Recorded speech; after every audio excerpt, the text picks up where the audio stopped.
Okay, quick story time, Al.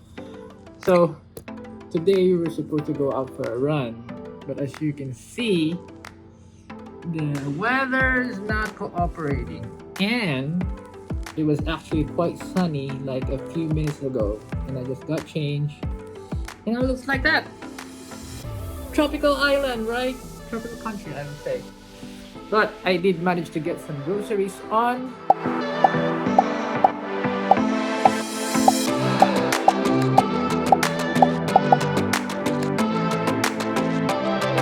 But halfway through along the way, my eco bag broke on me.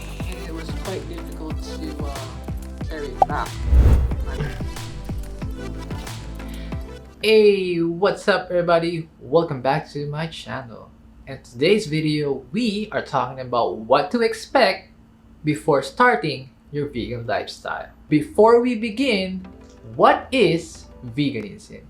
So veganism is currently defined as a way of living that attempts to exclude all forms of animal exploitation and cruelty, be it from food, clothing, or any other purposes. There are multiple reasons why people adopt the vegan lifestyle, and the most popular ones are basically related to health, environment or climate change, or animal rights. Now, being vegan doesn't necessarily mean that you would automatically have the optimum health. There are vegans who are actually totally unhealthy because of what they eat. Again, from my last video, I mentioned about eating whole food plant-based meals, and this also applies to vegans. Now, you would see different products out there today because veganism or plant-based foods is becoming mainstream, right?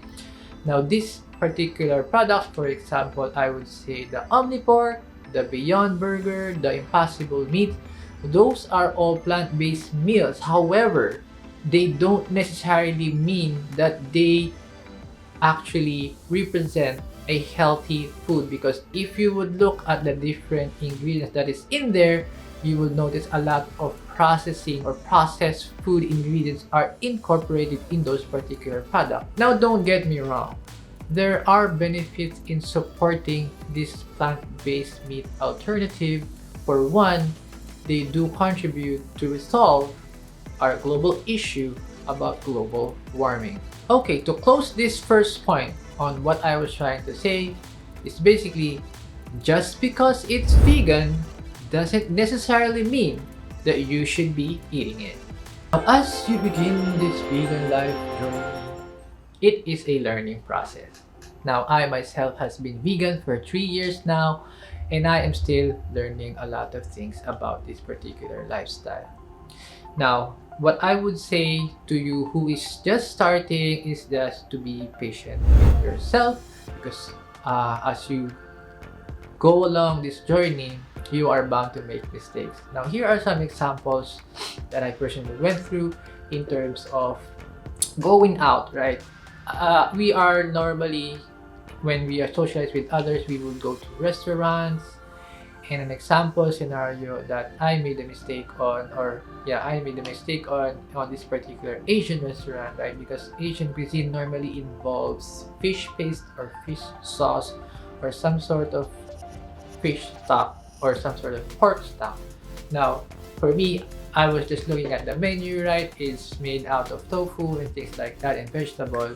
However, what I didn't realize after eating it, the sauce that they were using actually has fish sauce on it, or what we call patis in Philippines.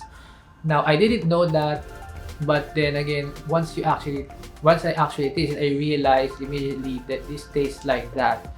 So as part of my learning process, whenever I go out and I order things, I will normally ask the staff about what is in the food menu that they are serving, and then ask them, are there alternative ways to replace those particular things or completely remove them so that your food that you are eating is actually vegan.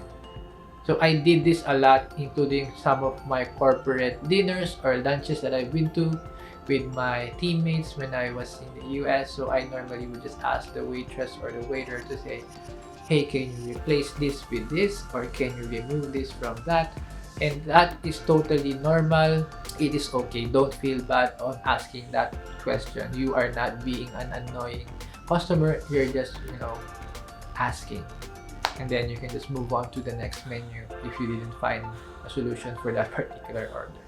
So that's just what I did on how I handled that, and I did learn from other vegans as well on how they handle that, and it's pretty much, common practice, I would say. Now, as I mentioned, I've only been vegan for 3 years. Now, before that 3 years, in 2018, I have accumulated a lot of animal clothing. These are my leather shoes, my wool jackets, my leather belts, and other other apparel that revolves around fashion.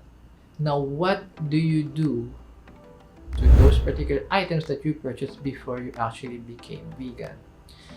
Now, the only option that you have, I would think, is either to keep them because they were quite expensive and you had to spend a certain amount of money on them. But I would say, as an alternative to that, is basically sell them to some of your friends, sell it online. At least you would get, a portion of the expense that you paid for that particular item.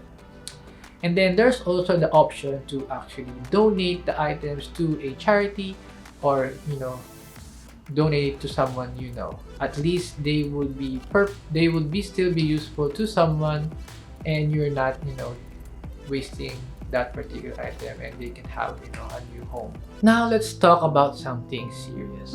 I feel like this is something very important that you should know when going to the vegan lifestyle. And that particular thing or statement that I would like to say to you is that you are going to be in the bathroom more frequently as you transition to the vegan lifestyle. And what I mean about that is that you, my friend, will be pooping a lot once you switch over to a vegan lifestyle, mainly because your gut or your intestinal health or your gut health is being, how would you say this, replenished or cleansed out for that particular reason. So that's why you will be spending a lot more time in the bathroom, because you will be pooping a lot. But that is normal when you start, and also as you go along through months and years, your digestive health will be in exquisite condition. Constipation is basically out of the door. You won't have that. Before I was non-vegan, I was normally spend around 15 to 20 minutes in the can. But now that I'm on the vegan lifestyle, I would say my average stay on the throne, if I may, is rarely around 5 minutes tops. Because once I sit there, it is out of my system. And that's one thing.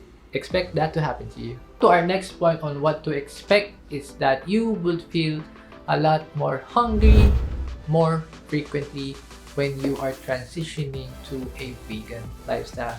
This is just because fruit and vegetables are a lot faster to digest, and yeah, there's no other explanation for that. But my tip for you is basically eat to your fill. Focus on complex carbs. These are like brown rice, oatmeal. Those are the complex. Those are the only, for some reason, those are the only complex food that I have on my mind right now. Sweet potatoes. Those are also some complex foods. And then eating your fill with greens. I cannot highlight enough to eat your greens like kale, spinach. Any leafy green vegetable is good for you. Eat that raw, put it on a salad, mix it on a stew. Just eat your greens, people. Those are rich in antioxidants that will give you a better gut health.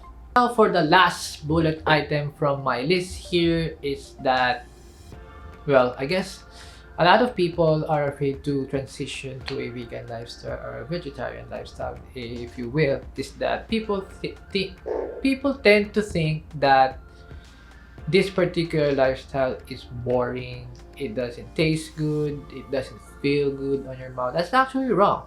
If you would look at other content creators, there are chefs who are vegan chefs to actually create this masterpiece of a cuisine that are 100% plant-based. And here is one of them. I follow this guy when I was in the US, and he has a lot of ideas, and he is a vegan chef. Now, for you, obviously, not everybody is a chef, but we are in natural, especially as Filipinos, we are home cook. It is in our blood. We know how to cook, especially for my hometown on where I came from, which is on the northern part of the Luzon region here in the Philippines. If you know it, I am from Tarlac, or the Kapampangan region of that area, wherein a lot of people actually knows how to cook, and they are known, or we are known, for our great foods. Now for me, I am a home cook. I would categorize myself on that because I would on a normal day, I would just cook something based on what I have on my house or in my kitchen. I don't have a specific recipe in mind. I just cook whatever is available, but I do sometimes do recipes, but that is on a good day, right? When I just did my groceries. But for the midweek after, or a week after I did my grocery, normally most of your ingredients are gone, your main ones, so you have to be creative. So my tip for this is spices are your friends. Any food product, for example chicken is bland as AF. The only reason why chicken tastes so good to us because on how they are marinated, how are they prepared. So in contrast, I would say tofu is also bland. And how can I make tofu interesting is by marinating something on it, like adding spices with some barbecue sauce, some pepper, some paprika, or some sort of thyme. Put it in the oven, steam it, boil it, make it in a stew. There's a lot of different ways that I'm not gonna go into details, but I can say for sure a vegan diet or a vegan lifestyle is not boring. You just need to think outside of the box. And that is the end of our video. Now to summarize what we just talked about, one, just because it's vegan doesn't mean you have to eat it. Not vegans are all healthy. Number two, it is a process. You just need to be patient with yourself. Number three, donate or sell your non-vegan items, apparels, things like that. You can just go ahead and sell that so that they can find their new home. And number four, you will be more hungry more frequently, as I mentioned. Number five, spices are your friends. And the final one is you're gonna prove more.